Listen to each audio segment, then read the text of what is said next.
Okay, I want to generate a sequence using little pictures here. So what have we got? Jenny's building a fence from a piece of wood as shown below. Looking at page 20 now.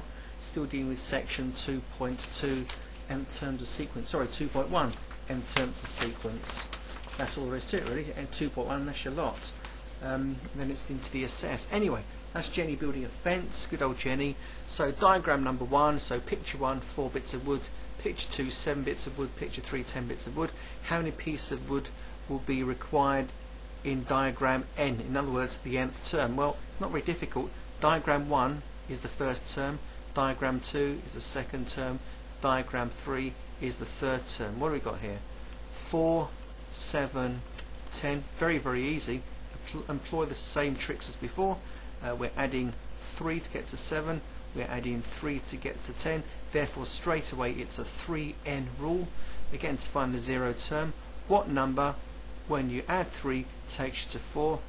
Well, the answer is 1, because 1 plus 3 makes 4, and that's the zero term. So answer 3n plus 1, and that's the nth term. Let's just test it out, shall we?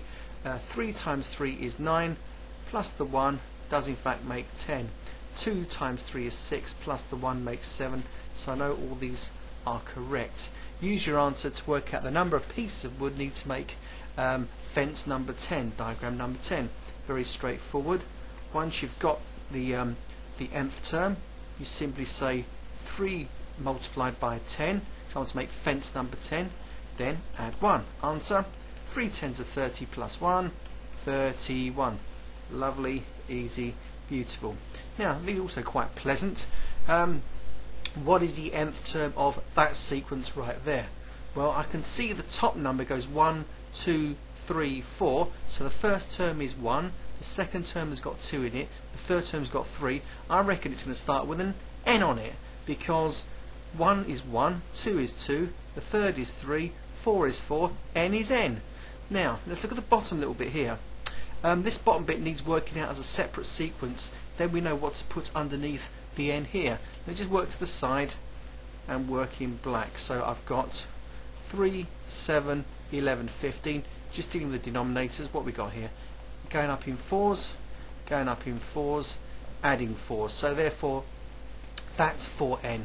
And as usual, go back to find the zero term. What number plus 4 makes 3? Has to be minus 1. So minus 1 plus 4 makes 3. So now I have the bottom part of the sequence. So I've got n divided by 4n minus 1. Let's just test it out. Well, we don't need to really, do we? Okay. Right, try the 4. Here we go. 4 becomes 4 on the n. 4 4s are 16. Take away 1 makes the 15. Absolutely fine. Alright, now I'm going to work down here for the next little bit. Working blue. Alright, so I've got here first term, second term, third term, fourth term. Straight away I see that the first part of each term is double the n number. So straight away that tells me we're looking at 2n. Straight away. So 2n. And how does that relate to anything at all? Well, look at this. I've got the same sequence as before. 3, 4, 11, 15. Come up here. 3, 4, 11, 15. And I know the sequence rule for that is 4n minus 1. So I'm going to write it down here. 4n minus 1.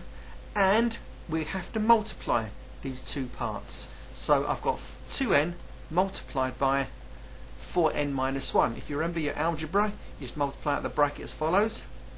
2n times 4n is 8n squared, and 2n times 1 is minus 1 is minus 2n, and therefore I've explained why the nth term is 8n squared minus 1.